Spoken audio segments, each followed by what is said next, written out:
welcome to Camotes National High School School Hotel. This is our receiving area, our reception area.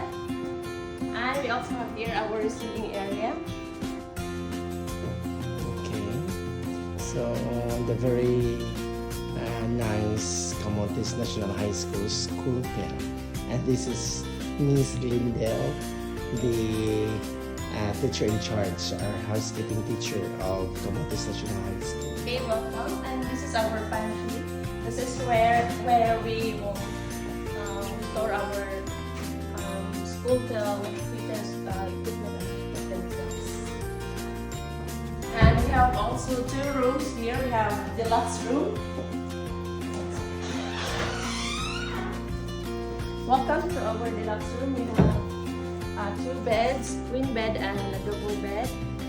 Air condition. Air conditioning with CR. Okay, so this is the CR.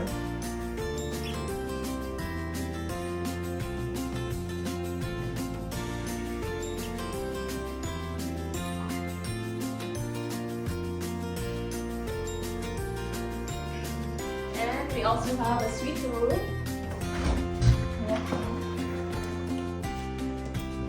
Okay, so this is the bigger room. Good for Good for 6 person. okay. So this is a very nice school hotel.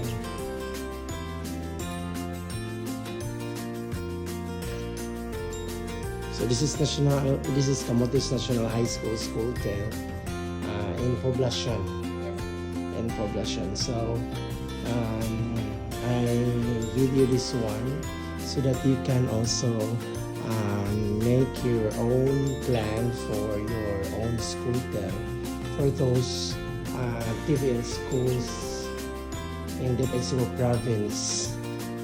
How you're going to make over your own school hotel. No? So, mo na ni karon bago ni nahuman ilahang school hotel.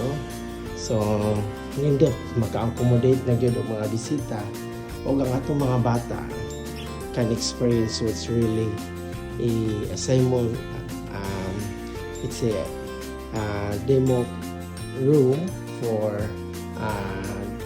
deluxe and suite room of a hotel, you know? The simulation facility for hotel rooms. So, muna ni siya. Diba? Ngayon kayo, no? Inyo ha.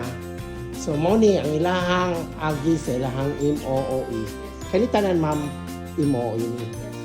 So, school MOOE, 30%. The 30% of the senior high school MOOE. Ngano ligi ning uban dagko kang eskwelahan no wala ligi mo'y agi. No, so tanawan niya laboratory ba ni? TVL laboratory of Camotes National High School.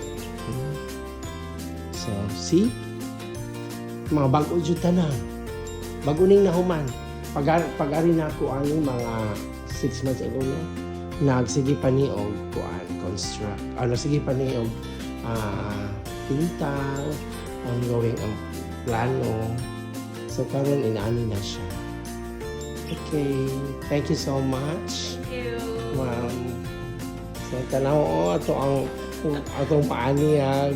So thank you so much Ma'am Del for initiating this kind of facility in yours. Thank you for all the School. PAs. Okay. So, ari niya ta, manori ta diri mga housekeeping teachers and school heads so that you can benchmark what they have done for their school. Thank you and good evening.